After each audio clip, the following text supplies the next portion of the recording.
Bonjour à tous. Donc aujourd'hui, dans cette vidéo, je vais partager quelques petites updates sur mes règles ISDB et on va aussi parler des sources externes d'adresses IP qu'on peut rajouter dans les FortiGate.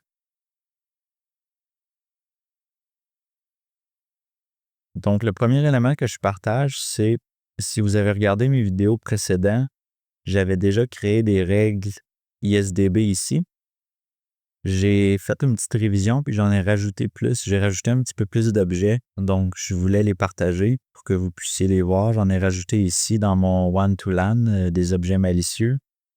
Et au niveau des hosting providers, j'en ai rajouté beaucoup plus que j'ai pris le temps de plus analyser les objets pour en mettre plus.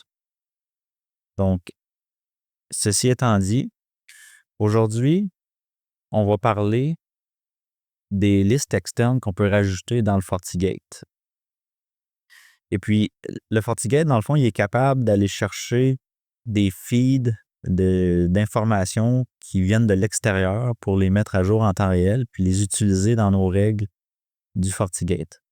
Donc, aujourd'hui, je vais vous partager, dans le fond, c'est une personne, un professionnel que j'ai rencontré, Romain Marcoux, sur LinkedIn.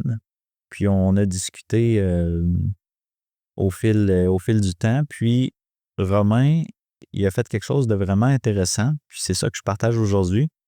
Il est allé chercher différentes sources d'adresses IP malicieuses qui proviennent de... C'est des sources qui sont publiques, puis lui, il les a agrégées, il les a mis dans un GitHub à une seule place pour qu'on puisse se connecter à ces sources-là et les rajouter dans nos firewalls. Donc, c'est mis à jour.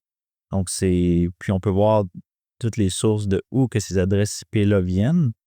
Et donc, c'est un beau complément. En plus des objets ISDB de Fortinet, on vient complémenter avec d'autres sources d'adresses IP malicieuses. Donc, je vais mettre le lien dans la description du vidéo sur son GitHub, ou sinon, vous pouvez juste googler Romain Marcoux GitHub sur Google. Et donc, premièrement, il y a deux catégories d'adresses IP qui nous partagent. Il y a des adresses IP qu'on va bloquer de WAN to LAN et de LAN à WAN. Voici comment ça fonctionne. Disons qu'on on commence avec WAN to LAN, on descend. Il y a toutes les instructions, mais en gros, on va tout de suite aller où est-ce qu'il y a les fichiers. Donc, dans FortiOS 7.4.4 et plus petit et antérieur, le maximum qu'on pouvait importer, c'était des fichiers de 131 000 adresses IP. Donc, il les a splittés en plusieurs fichiers parce qu'il y a plus que 131 000 adresses IP. Et il faut donc importer tous ces fichiers-là un par un si vous voulez avoir toute la base de données accessible dans vos règles de firewall. Mais après FortiOS 7.4.4, là, on peut avoir des fichiers de 300 000 adresses IP. Donc, ça demande moins de fichiers ici. Donc, on peut prendre ceux-là. Et également, ce qui est vraiment intéressant, puis moi, c'est ce que j'utilise, c'est qu'on peut y aller par pays. Donc, parce que si on importe tous ces fichiers-là, c'est des adresses IP qui sont partout sur la planète. Mais si on a déjà fait du GeoIP, si on a déjà bloqué tous les pays, sauf par exemple, dans mon cas, le Canada, eh bien, il y aura du overlap. Donc, il y aura des adresses IP là-dedans qui vont provenir de certains pays que je bloque déjà. Donc, pour optimiser, Romain les a catégorisés par pays. Donc, on peut, avec ce URL-là, on a juste à changer ici les deux caractères. Donc, FR pour France, CA pour Canada, US pour États-Unis, etc. Et on peut vraiment juste venir importer les IP malicieuses du pays qui nous concerne. Donc, ça, c'est ce que je vais utiliser aujourd'hui. Et on peut voir toutes les sources ici de où nous viennent ces adresses IP malicieuses-là. Puis, on peut voir les updates qui sont intéressantes. Il fait constamment des mises à jour sur ces fichiers. Donc, si on regarde de quoi ça a l'air, si je l'ouvre dans un autre onglet, on voit que c'est littéralement juste des IP. Ça, c'est les IP avec le URL FR. Là, vous ne le voyez pas, mais je vais juste, dans le URL, je vais aller changer. Je vais mettre CA à la place de FR. Puis là, j'ai mes adresses IP canadiennes. Donc, comment qu'on fait ça ici? Je l'ai déjà fait, mais je vais vous le montrer. On fait juste venir créer un external IP address feed, puis on copie le URL. Puis là, on voit c'est bien le CA, donc les adresses IP malicieuses canadiennes. Puis on configure ça comme ça. Une fois que c'est fait, le FortiGate va venir les télécharger. Là, ensuite, ce qu'on va faire, c'est, une fois que j'ai fait ça, je suis venu rajouter une règle ici qui est en dessous de mon GeoIP.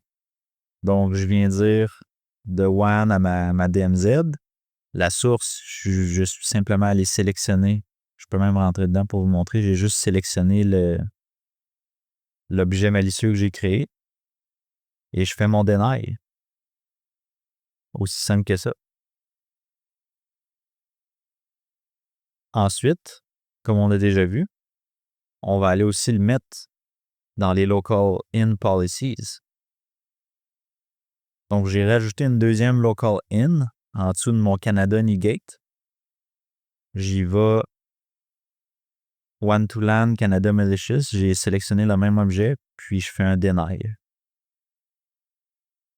Donc, vous, dans votre cas, allez-y selon les pays que vous allez bloquer. Si vous bloquez États-Unis, Canada, ben vous pourriez dans ce cas-là importer la liste des IP malicieuses des États-Unis et du Canada, les rajouter dans vos règles. Amusez-vous comme selon comment votre environnement est configuré. Ensuite, il y a aussi des listes d'adresses IP pour bloquer de LAN à WAN. Donc, c'est pas le même genre de catégorie d'IP malicieuse qu'on bloque de WAN à LAN versus LAN to WAN. C'est pour ça que c'est des listes différentes. Ici, si on va dans le lien, il y en a beaucoup moins. Les fichiers sont là. Il y a deux fichiers complets qui sont ici à importer. Puis, si vous voulez des plus petits fichiers, il y a les 40 000 plus utilisés, mais moi, j'aime bien importer toutes dans ce contexte-là. Puis, on a les sources de où que ça vient avec les mises à jour de Romain. J'ai fait la même chose ici. LAN to WAN Malicious 1, LAN to WAN Malicious 2, le même concept. J'ai importé mes URL. Une fois qu'ils ont été importés, j'ai créé une nouvelle règle ici. Donc, moi, j'avais déjà mes ISDB et mes pays malicieux. Là, on rajoute ça ici. Donc, ça, c'est toutes mes VLAN de mon LAN vers WAN. Je bloque ces objets-là que j'ai référencés dans ma règle. Donc, maintenant, on commence vraiment à avoir une surface d'attaque qui est très, très contrôlée, qui est très, très réduite, qui est vraiment optimisée. Nos configurations commencent à être vraiment là, intéressantes. C'était tout pour la vidéo d'aujourd'hui, puis on va se revoir dans la prochaine vidéo. Encore une fois, vous pouvez m'ajouter sur LinkedIn, me suivre. Toutes mes vidéos que je vais publier, je vais les partager sur LinkedIn, donc vous allez être informé sur LinkedIn.